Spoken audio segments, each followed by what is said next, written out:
Hey there. Good afternoon, good evening, good morning, good day.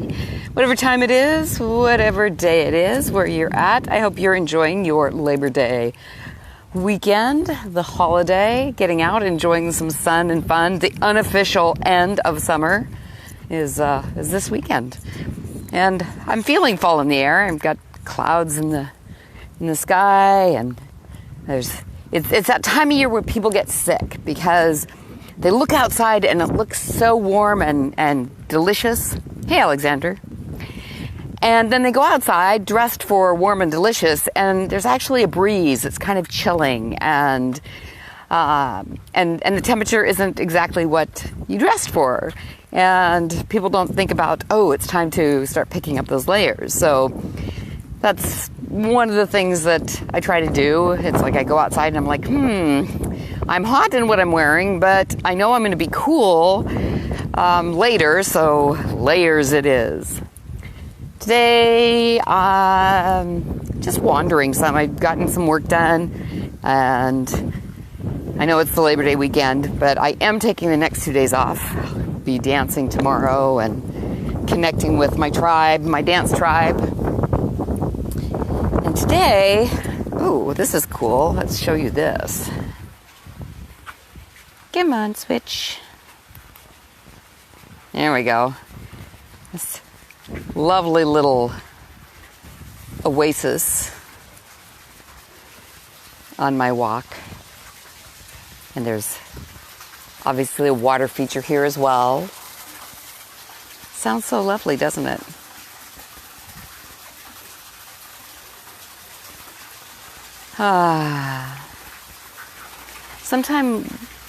Sometimes loving yourself is just taking joy in the very simple little things, like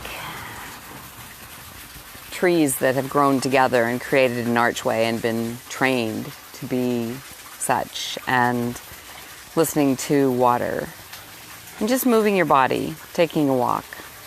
Sometimes it's just that simple. And it can be really easy, very easy, to get all tied up about what's going on in the world and what's not going on in your world that you may want to be going on. So if you decide to join me for the 5-day self-love challenge that I'm beginning on the 10th, I was going to do it the 3rd, and then I realized Labor Day, and I really didn't want to do it Labor Day. So you can, I can go to Radiant Relationship Revolution. That's my page. And it's pinned at the top for the 5-day self-love challenge. And there's no cost to it. I'm going to be sharing 5 different ways that you can love yourself each day, and give yourself that 5 days to sink in and do things for yourself that show you that you love you for 5 days, and see how that feels for you.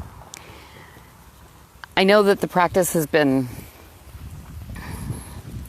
life-changing for me, and I think a couple of lives ago I was talking about how I kept saying, why did I do this? What was I thinking? And right now I'm thinking I need to loosen up my shoelace, so hang on a sec. Oh no, I need both hands for this. Here, I'm going to just show you the clouds. All right, I'm back. So, shifting that perception from, why the heck am I doing this? Because yes, there are things that we do every day that become habit, like brushing our teeth. And maybe there's some night that, you're just so tired you don't want to brush your teeth. But typically, you're going to get up and brush your teeth anyway.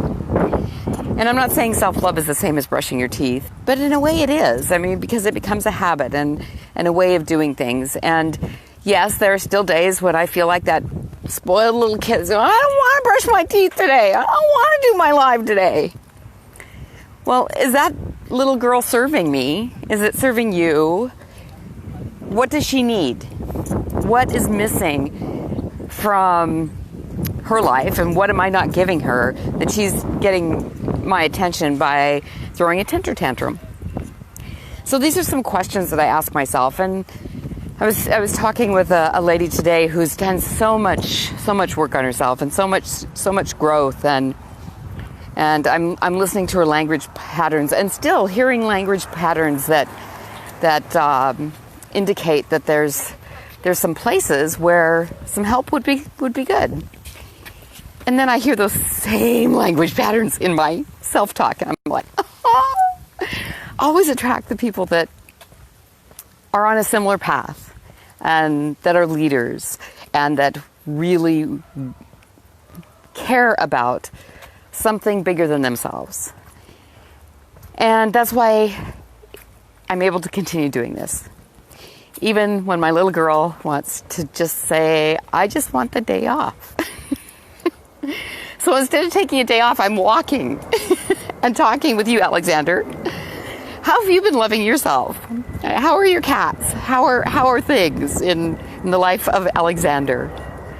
I'm so curious. And a friend mentioned that they're having a little fair down here at the bottom of the hill. So I figured I can walk down and see what the street fair is about. Perhaps that will satisfy my inner child who wants to see new and exciting things instead of doing the same thing every day, even though it's different every day. I don't think there's been a single live that has had exactly the same content. There might have been some similarities. I mean, the similarity is, go love yourself, obviously. The play on words that let's do something good for ourselves instead of something derogatory. That, just do it. It's like the Nike thing. Just do it. I'm watching the U.S. Open. It's a thing. It's been a thing ever since I fled my Montana home in 2009. When after years of verbally whipping me, my former husband did it for real. And that day I fled. I put what I could in my car and I left. And and I got here to Southern California, and my mom it was just before the U.S. Open, and I did some stuff, and then I was with my mom, like cocooning, trying to get over the shock of everything that I'd been experiencing for years and the level of abuse, and that I'd taken it. And U.S. Open comes on. And they're playing tennis. And they're talking about this man, this Roger Federer, and how he's the greatest tennis player of all times. Now, we're talking about 2009, and he just played today. Totally annihilated his opponent. I mean, he's in his upper 30s, I think 38 or something, and they're saying, how can he still be hungry? How can he still be hungry to win? And I think that's a great question. Because hunger is what propels us forward into all of the things that change the world and that change ourselves. Who has joined me? Oh, Audra, I was just looking at your picture. You've got a birthday coming up, but not right away. It was like they had a whole bunch of pictures of people who had birthdays on months, and I'm like, oh, there's Audra. Yeah, so I was talking about the day I left my Montana home after all this verbal abuse became physical. And my former husband was this insane perfectionist. It's like things had to be perfect, and he always assumed I would fuck up, so I always did. Yeah, total people pleaser. Yeah, it's like I had an amazing career and was doing amazingly when I met him. I'd bought a house. I was on top of my world and on top of my game.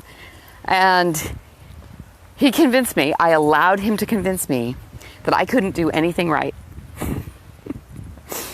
And I allowed him to eliminate everyone in my life that meant anything to me.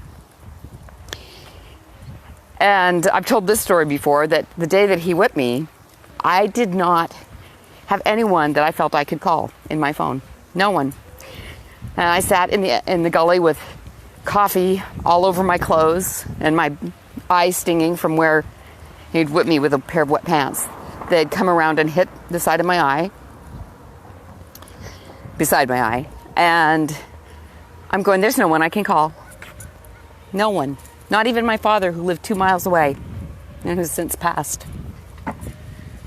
And I looked back at my contacts and was like, okay, the very first one, she's my cousin. She's going through a brutal divorce. She'll at least understand that she's an attorney and she never answers her phone. But that day she did. She picked it up and she said, I'm concerned about you. You need to make a plan. You need to get out of there. I'm like, I don't plan. If I'm going today. And I did. And it changed my life in a lot of ways. And it took a long time for me to build myself back to the place where I'm talking to you now and doing Facebook Lives every day and loving myself. And what I was, to bring this full circle about the US Open and Roger Federer, is that my former husband was such a perfectionist. And everything had to be perfect, otherwise we couldn't go forward. So we were never going forward. I ended up bankrupt. I don't know what he did. I went from AAA grade, credit, beautiful house on a hill, all kinds of a great life. But I have the life I have now because of all those things. So here they're saying this, Roger Federer, the greatest tennis player of all time. And he still is, years later. And I watched him make mistake after mistake after mistake. He missed shots. He hit the ball into the net. He faulted. He double faulted. And this man is the greatest tennis player of all time. And it taught me this pivotal, absolutely revolutionary idea and changed that piece for me. The perfectionism isn't what makes a winner. Perfectionist isn't what makes the greatest whatever you want to be in the world. It's doing it again and again and again and giving it your absolute best every time. And Roger Federer is still the greatest tennis player of all time. And he annihilated his opponent today. And he's going to go on and he may win the US Open and he may lose it to Djokovic. But he will give it his best and his all and his hunger to kiss that trophy again. I am so inspired by that. And Lena, hey, good to see you. Cam, wow, fun dancing with you recently. So that's what I had to say today about loving myself, is to take the perfection gene and toss it out the window. And my friend was right. There's a little street fair going on just a block over. I'm hearing some great music. I'm going to go dance. And if you want, share how you're loving yourself. I know that this is a public place, so I'm creating a group, Radiant Relationship Group, that will be spending more time there as well. But the 5-day challenge is coming up on the 10th. And you can find out more about it by going to Radiant Relationship Revolution, which is my public page. And go ahead and sign up. There's no cost. Just sign up on Eventbrite. You only need to sign up for one of the days. And I'll be sharing with you 5 different ways that you can love yourself. And I'm super looking forward to sharing that and spending 5 days with you in commitment to self-love as I continue my journey of 365 days of the self-love experience. Ask, how do I love myself today?